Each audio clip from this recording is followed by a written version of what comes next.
Hello കൂട്ടുകാരെ, അപ്പോൾ ഈശ്വരവചനം നമ്മൾ സംസാരിക്കുന്നത് സങ്കീർത്തനം 38:9 കർത്താവെ, എന്റെ ആഗ്രഹങ്ങൾ അങ്ങേക്ക് അറിയാമല്ലോ, എന്റെ തേങ്ങൽ അങ്ങേക്ക് അജ്ഞാതമല്ലല്ലോ.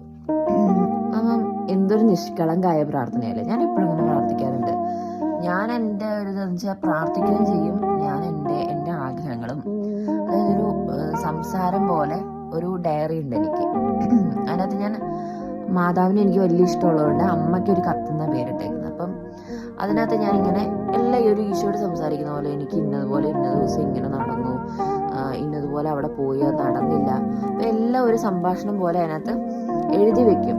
പിന്നീട് അതിരുന്ന് വായിക്കാനൊക്കെ നല്ല രസമാണ് കേട്ടോ. കാരണം അതിനകത്ത് ഒത്തിരി കാര്യങ്ങൾ നമ്മൾക്ക് നടന്ന് കിട്ടുന്നതാണ്. അപ്പം എന്താ നിഷ്കളങ്കമായൊരു പ്രാർത്ഥന. ഞാനപ്പം ഇങ്ങനെ പ്രാർത്ഥിക്കുന്നു, ഈശോയെ, എനിക്ക് ഇന്നതുപോലെയൊക്കെ ആഗ്രഹങ്ങളുണ്ട്, നിനക്കറിയാവല്ലോ, ഇനി എന്നെ കൊണ്ടൊന്നും നടക്കത്തില്ലെന്ന്. അപ്പം എൻ്റെ തേങ്ങല്, എൻ്റെ ബുദ്ധിമുട്ട്, എൻ്റെ ഭാരങ്ങള്, എൻ്റെ വിഷമങ്ങള്, എൻ്റെ ഏത് മേഖലയിലുള്ള പ്രശ്നമാണോ അതൊക്കെ നിനക്കറിയാലോ.